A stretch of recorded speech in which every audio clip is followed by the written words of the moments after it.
Então, o artigo 5º da Lei de Introdução às Normas do Direito Brasileiro, né, traz que na aplicação da lei o juiz atenderá aos fins sociais, né, a que ela se dirige e às exigências do bem comum. O que é o bem comum? O bem comum, né, o bem comum a todos, né, vamos falar aí, são hospitais, postos de saúde, o INSS é um bem comum, né? As ambulâncias do SAMU é um bem comum, as estradas, as rodovias é um bem comum, tudo que é comum à sociedade e pertence a todos que estão na sociedade, é o bem comum. Então a lei tem que atender às exigências do bem comum, não é? E a finalidade social, os fins sociais, é o bem-estar de toda uma sociedade, de todas as pessoas envolvidas na sociedade. Então, antes da lei atender o particular, vamos supor que eu tenho uma ação de divórcio, e essa ação de divórcio envolve duas pessoas, tão somente duas pessoas, né, particular. Ela entra com divórcio contra ele entra com divórcio contra ela. É uma relação privada, é uma relação de particulares. Mas, antes de atender os particulares, na aplicação da lei deve-se observar a finalidade social da lei e o bem comum. E isso deve ser levado em conta, isso deve ser levado em consideração, e isso está em primeiro lugar antes de se aplicar a lei, né? Então vamos supor que exista aí a partilha de um imóvel. Que imóvel é esse? Um imóvel particular? Ok, vai ser partilhado, né? Tranquilamente. Mas vamos supor que esse casal, um dos dois cônjuges, né, é um funcionário público. E esse funcionário público, ele detém uma concessão do governo. Ele é dono de uma praça de pedágio.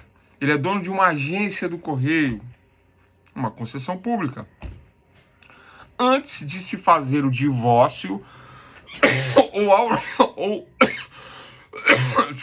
ao se fazer o divórcio, dentro da ação de divórcio, mesmo sendo uma ação entre particulares, o juiz, ao decidir pelo divórcio, ele deverá verificar a questão do bem comum, né? Se o casal tem como patrimônio uma concessão do governo, uma concessão, por exemplo, dos Correios ou uma praça do pedágio, essa concessão, ela primeiro tem que atender a finalidade social dela, né? E segundo, ela tem que atender ao bem comum. Como um bem comum, uma agência do correio, como um bem comum, uma praça de pedágio, né? Então, deve-se primeiro preservar o que é o bem comum para toda a sociedade, atendendo a finalidade social, atendendo ao bem comum, para tão somente depois, né, vir aí a questão da partilha dos bens, para não afetar o bem comum, a finalidade social, porque o bem comum não pertence ao casal. A concessão pública, embora seja lucrativa para o casal, mas pertence à sociedade. Quem é a sociedade? Somos nós, sócios do bem comum. Isso é bem comum, não é? Que pertence a todos dentro de uma sociedade.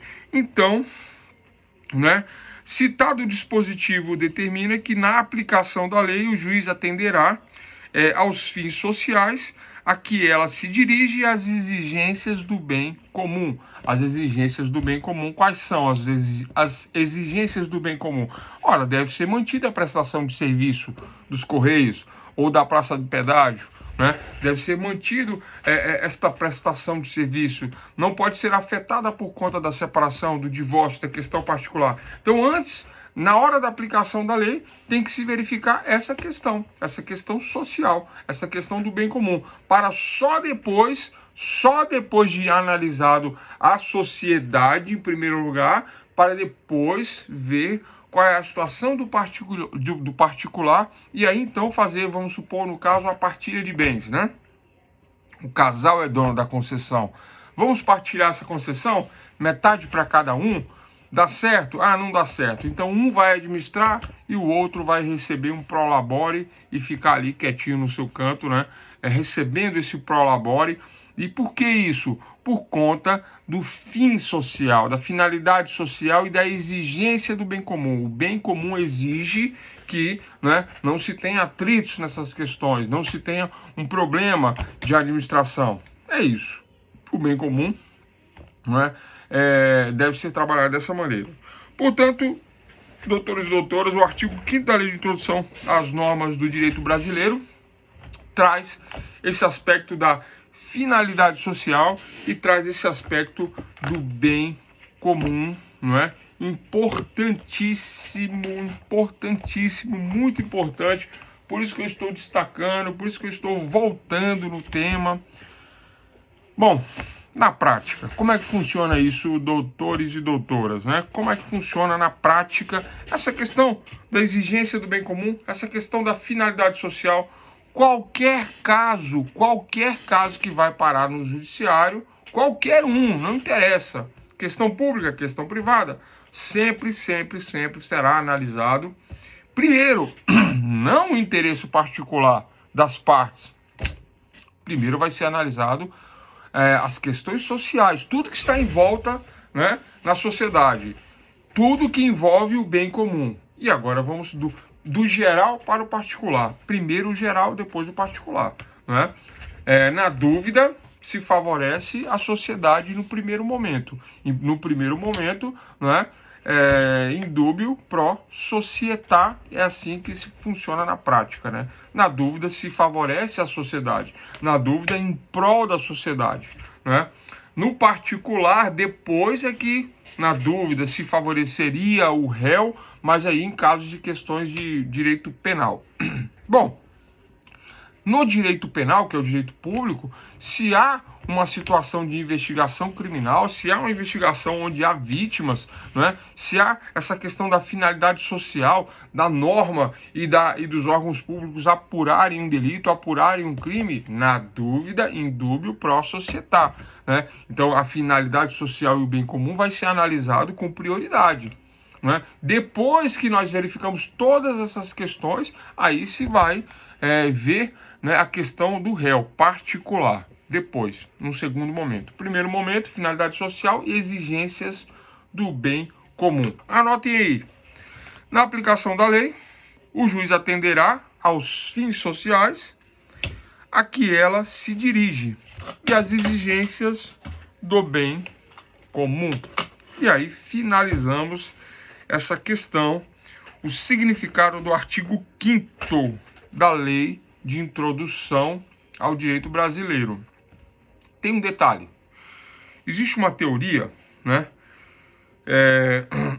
Existe uma teoria que o juiz deixaria a condição de ente inanimado como Montesquieu concebeu, né? Montesquieu concebeu o juiz ativo, o juiz atuante, né? Na teoria de freios e contrapesos e na teoria da divisão dos poderes, né? Entre executivo, legislativo e judiciário. São 3 poderes que atuam, que trabalham, que exercem o poder dividido em 3, né? Não existem 3 poderes, é um poder que se divide em 3, né? E esses poderes, eles se contrabalanceiam, né? Modernamente o pessoal fala de check and balance, né?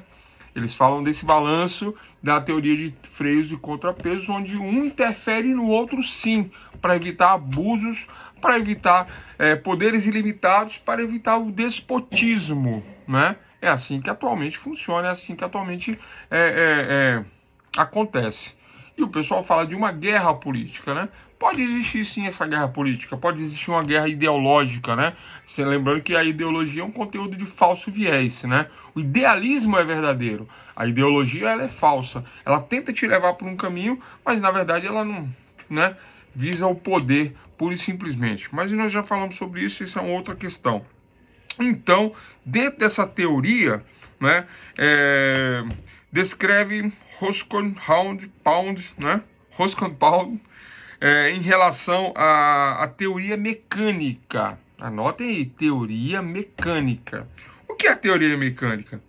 Essa teoria mecânica reduz o juiz à condição de operador de máquinas automáticas. Eu já falei disso aqui várias vezes, né? O direito ele é subjetivo. O direito ele dá margem a interpretações, né? Na aula de ontem nós falamos sobre a teoria objetiva e subjetiva. Na teoria subjetiva, o que prevalece é a interpretação, né, do do que pensa o legislador. Enquanto que na teoria objetiva, o que prevalece é a lei. Na teoria subjetiva é a vontade do legislador, na teoria objetiva é a vontade da lei. E aí nós temos que fazer um balanço, um equilíbrio entre a teoria subjetiva e a teoria objetiva.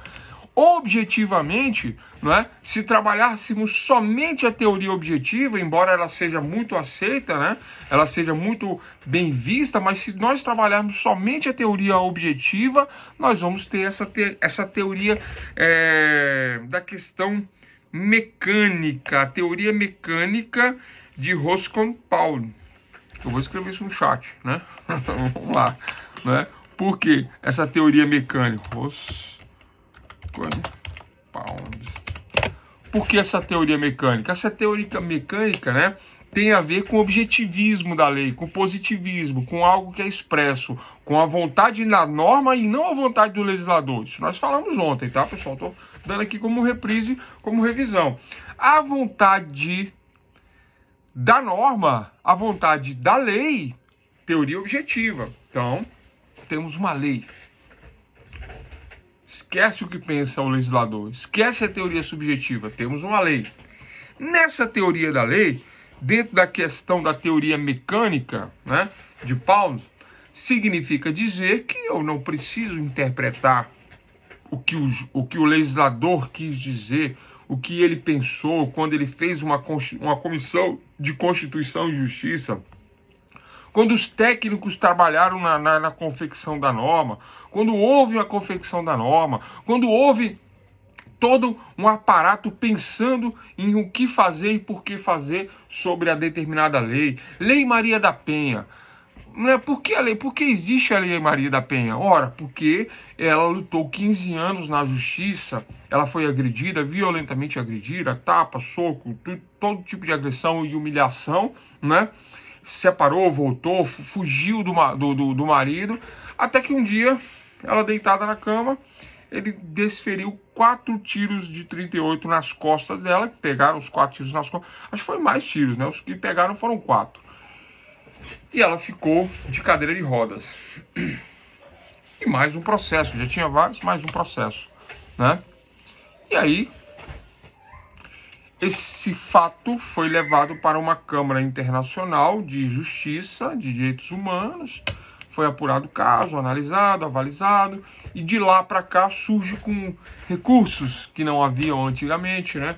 Surge com toda uma comissão, técnicos envolvidos, e botaram um basta na questão da agressão contra a mulher e criaram a Lei 11.340 de 2006, né? Chamada de Lei Maria da Penha, né? Por conta da vítima chamada Maria da Penha, por conta de todo um trabalho que foi feito nesse sentido, o trabalho aí em relação a Maria da Penha. O que pensa o legislador? Pensa nisso, pensa na vítima. O que pensam os técnicos? Pensam em coibir as agressões. Qual é a vontade do legislador? Que não aconteçam mais as agressões, né? Portanto, daí existe a Lei Maria da Penha. Por esses aspectos, por esses motivos. A vontade do legislador é punir o agressor, colocar ele na cadeia, fazer uma cautelar de afastamento. E agora tem novidades aí, como manutenção da vítima, ressarcimento e etc, e etc, e etc. Vontade do legislador.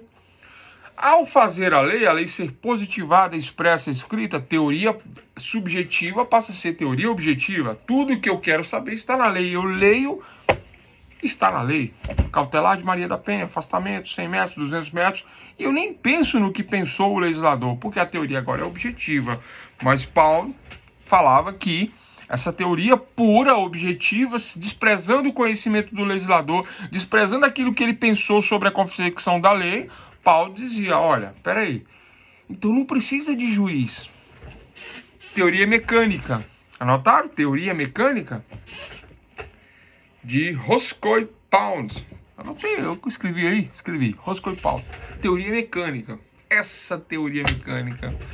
Mas até arrepia todo mundo que já fez faculdade de direito, que se formou, que fez OAB, delegado de polícia, juiz, promotor.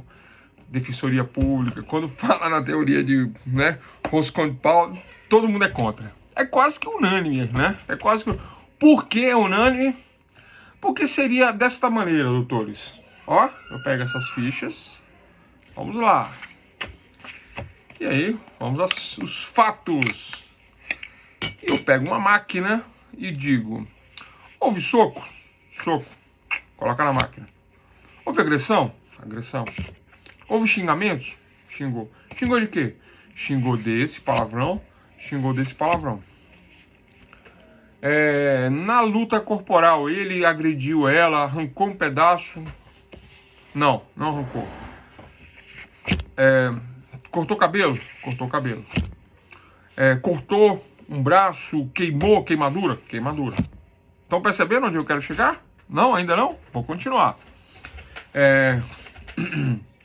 Fora a humilhação e etc e tal, ele a proibia de sair na rua, de usar determinadas roupas, sair na rua, determinadas roupas. O que mais? Ele agredia também, além da mulher, agrediu o filho? Agrediu o filho, né? Agredia a mulher e agrediu o filho. Então, o que acontece neste caso que nós falamos aqui, que nós estamos falando dentro da teoria mecânica de Roscoe-Paulo, né? Que é uma teoria que tem a ver com a teoria objetiva, despreza a teoria subjetiva. Eu pego todas essas fichas, olha só, todas essas fichas, coloco no computador, ou digito no computador, ou lanço esses dados em um programa de computador, e ao final eu aperto o botão, sentença pronta. Para que juiz? Para que advogado? Para que delegado? Para que Ministério Público? Esquece todo mundo. Vamos manter só a polícia. Nessa teoria, vamos manter só a polícia. Teoria mecânica. Então, mecanicamente, diante desses dados lançados no computador, né? É que a teoria é diferente. A teoria fala bem pior que isso aqui. A teoria usa uns termos mais grotescos, né? A teoria fala que reduz o juiz à condição de operador de máquinas automáticas. Ponham-se os fatos no orifício de entrada. Puxa-se uma alavanca e retire-se a decisão pré-formulada. Vocês entenderam? Então o juiz vem, pega e vai colocando. Vamos lá. Os fatos. Tudo pré-determinado. Né?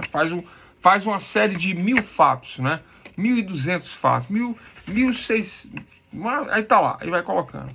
O que a vítima narrar, ele vai colocando as fichas. Depois que ele colocou todas as fichas, puxa a alavanca. Tá aqui a sentença. Toma aí a sentença. Tá pronto, acabou. Se precisa de polícia, a polícia cumpre a sentença. Compreenderam a teoria mecânica baseada na teoria objetiva que foi falado ontem, né? Despreza o que o legislador disse, o que o legislador pensou, despreza todo o estudo, né, relacionado à legislação, todo o estudo da lei ele é desprezado. Então, doutores e doutores, é assim que funciona, né, a teoria de Roscoe-Paulo. Né? Tá aqui ó, o nome no chat, Roscoe-Paulo. Essa é a teoria mecânica de Roscoe-Paulo. Utiliza-se a teoria objetiva e o juiz passa a ser, né, nessa relação de teoria mecânica, ele passa a ser um mero operador de máquinas automáticas, onde ele coloca, né, todas as perguntas. Fulana, apanhou? Perdeu o cabelo? Perdeu um dente? Perdeu 2 dentes? Teve um corte, uma queimadura? Percebem? E ele alimenta o orifício da máquina. Né? Depois ele puxa a alavanca, segundo Roscoe-Paulo. E o juiz é um mero operador de máquinas. Ou seja, não precisa do juiz. Não precisa do escrevente, do técnico do judiciário. Não precisa de defesa, não precisa de Ministério Público. Basta operar, saber operar a máquina. E operando a máquina eu tenho uma sentença, preciso de uma polícia para cumprir. Pronto. Essa é a teoria de Roskopf, não é? Baseado numa teoria objetiva da norma. Qual é a teoria objetiva da norma? Falamos ontem exaustivamente sobre a teoria objetiva. A teoria objetiva, ela preza pela vontade da norma, enquanto que a subjetiva preza pela vontade do legislador. Qual é o ideal? É um misto dos dois, né? Nem puramente objetivo, nem puramente subjetivo, embora modernamente se predomine existe uma tendência a puxar pelo lado objetivo, mas para ser puramente objetiva não tem condições, né? Sob o risco de cairmos na teoria mecânica. Anotem aí, teoria mecânica. Esse é o risco de adotarmos somente a teoria objetiva, que é a vontade da norma. Caímos na teoria mecânica de Roskopf, onde o judiciário não precisaria sequer existir, porque o juiz passaria a ser um mero, né, alimentador de uma máquina automática, puxava a alavanca, saia a sentença. Já existe isso? Existe. Nossa, professor, mas isso é grave, hein? É grave. Isso é aceito? Não é aceito. Mas existe? Existe. Se nós perguntarmos se existe a teoria de Roskopf na prática, como ela funciona, a teoria mecânica, qual é a resposta? Existe, sim. Qual é o exemplo? Súmula, eu vou escrever no chat, súmula vinculante. Nossa, que grave. Então as súmulas vinculantes funcionam dessa maneira? Sim. É negativo a súmula vinculante? É. É isso a súmula vinculante? É. Podemos simular todos os assuntos existentes no mundo? Ué, a súmula vinculante é assim que funciona. Pega diversos casos que o judiciário já decidiu, né? E aí existe uma ampla jurisprudência, iuris, direito, prudência, direito aplicado por prudência por cautela. E por prudência por cautela se aplica o mesmo direito em toda a federação, em todos os estados federados se aplica o mesmo direito por cautela. Jurisprudência, direito aplicado por cautela de acordo com decisões reiteradas de todos os tribunais do Brasil, né? Estamos falando do nosso país, Brasil. De acordo com a jurisprudência, aí pega-se aquele caso que já está muito batido, o entendimento está cristalizado. Entendem o que é um cristal?